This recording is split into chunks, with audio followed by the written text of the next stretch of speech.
Hai guys, Assalamualaikum. So, beberapa hari lepas aku terjumpa satu kad kurikulum ataupun keseluruhan lah report pelajar yang waktu sekolah dulu. Apa yang anda ingin jadi ataupun cita-cita waktu tu. So, basically apa yang aku cita-cita adalah benda yang betul. Maksudnya benda yang aku buat sekarang, which is psikologi. So, hari ni aku nak kongsi dekat korang kenapa aku nak jadi ahli psikologi. So, sebenarnya benda ni related since aku tingkatan 3. Memang aku nak jadi ahli psikologi. Aku dah aim untuk buat degree dalam bidang psikologi. Semuanya disebabkan satu komik. Sebab dulu aku memang suka baca manga, baca komik. So aku selalu beli satu komik.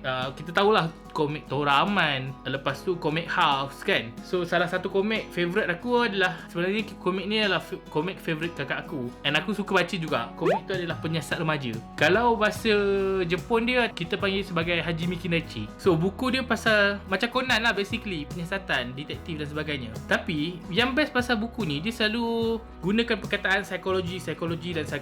So at the end aku macam, apa psikologi ni? So kalau kita tahu psikologi ni, kita tahulah banyak benda pasal detektif, semua benda ni kan. So aku mula berminat lah dengan term psikologi tu. Aku rasa nak jadi psikologi lah, macam cool kan. Tapi bila masuk matrikulasi, sebenarnya aku berminat dengan nak ambil ekonomi kononnya. Sebab aku rasa mula suka dengan ekonomi. So pilihan pertama sampai ketiga aku adalah ekonomi waktu tu. Ekonomi dekat UKM dengan UPM. Tapi tak dapat, tak ada rezeki. Pilihan keempat aku adalah pilihan psikologi dekat UKM. Tak tahu macam mana, pilihan keempat yang aku dapat, which is kat UKM. Aku macam, ni mungkin doa waktu sekolah dulu, walaupun berubah waktu matrikulasi, tapi ni aku dapat. Alhamdulillah, pergi je sambung belajar buat dalam psikologi. Waktu awal-awal tu, aku daripada matrikulasi Johor. So ramai je daripada matrikulasi Johor waktu tu masuk UKM. Tapi mostly daripada matrikulasi Johor buat accounting, dia dalam FEP lah, fakulti FEP. Aku je salah seorang yang buat psikologi. So tak ada background. Basically bila buat degree psikologi tu memang semua tak ada background. Mungkin disebabkan minat aku dah berubah sedikit ke arah ekonomi, aku kurang minat pada bidang psikologi. Tapi aku masih terus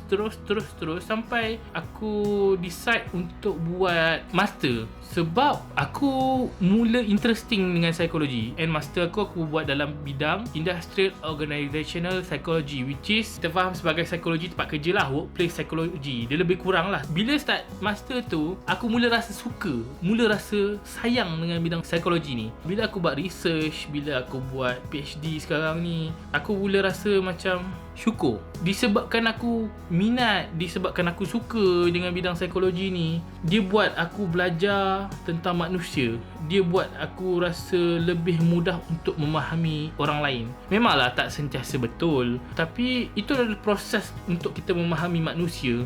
Dia adalah proses pengalaman, pengetahuan, research dan sebagainya. At the end, apa yang aku belajar dengan apa yang aku expect waktu tu tak sama. Tapi aku bersyukur yang aku terfikir untuk nak buat psikologi. Sebab at the end, bidang yang aku ambil sekarang ni dengan kejayaan yang aku nak ke arah tu, aku rasa itu adalah satu pilihan yang paling tepat pernah aku buat dalam hidup. Itu adalah pilihan yang betul pada aku. Sebab psikologi ni, selain kita mengenali dan melihat orang sekeliling, dia juga membantu kita untuk memahami orang lain, pemikiran orang lain, kenapa dia buat macam tu, kenapa dia jadi macam ni dan sebagainya, tanpa berfikiran dan bersikap bias kepada orang tersebut. Walaupun dia jahat, walaupun dia buat satu tindakan yang salah, memanglah dia layak untuk dihukum secara undang-undang dan sebagainya, ada consequences dia. Tetapi kita kena tahu juga kenapa dia jadi macam tu. So psikologi membantu aku untuk memahami manusia dengan lebih mendalam, tanpa menilai dia, tanpa menghukum dia sebagai seorang yang bersalah. Sebab sekarang ni kan SPM baru keluar. Adik-adik yang kat luar sana, kalau korang berminat dengan bidang psikologi, sebenarnya go, proceed. Cuma korang kena faham, bidang psikologi bukan satu bidang boleh paksa ataupun boleh baca fikiran orang lain. Itu adalah mitos sebenarnya. Kita takkan mampu baca pemikiran orang lain, cuma kita boleh mudah memahami orang lain. Sebab psikologi ni adalah pasal scientific study about human behaviour. So kita faham tingkah laku manusia, kenapa dia bertingkah laku macam tu. Kita kita lebih mudah untuk memahami orang-orang macam tu. Tu je aku nak share. Aku rasa kalau korang suka psikologi, korang boleh proceed and jangan give up. Sebab walaupun korang degree dalam bidang apa sekalipun, kalau korang nak buat psikologi tu tak boleh bila masuk master. Cuma korang kena prasyarat lah. Kalau di UKM ada prasyarat, dekat universiti lain pun saya rasa benda yang sama juga. Which is prasyarat tu adalah korang kena belajar beberapa subjek banyak. Saya rasa dalam 11, 12 macam tu lah, belas macam tu subjek psikologi sebelum korang boleh masuk subjek master. Itu je guys perkongsian saya hari ni. Kenapa saya suka bidang psikologi, kenapa saya minat dengan bidang psikologi. Sebab basically ni adalah channel personal. Kalau korang suka konten-konten psikologi berkenaan dengan eksperimen, pasal teori dan sebagainya, korang boleh tengok channel YouTube Idea-Idea Besar. Sebab saya ada banyak kongsikan tentang isu-isu psikologi kat sana. Yang ni lebih kepada konten personal saya, buat vlog, sembang Marvel, konten-konten yang bersifat peribadi saya. So macam isu ni adalah isu peribadi, saya rasa saya saja nak kongsikan kepada korang semua dekat YouTube channel saya ni. Thank you for watching. Bye bye. Assalamualaikum.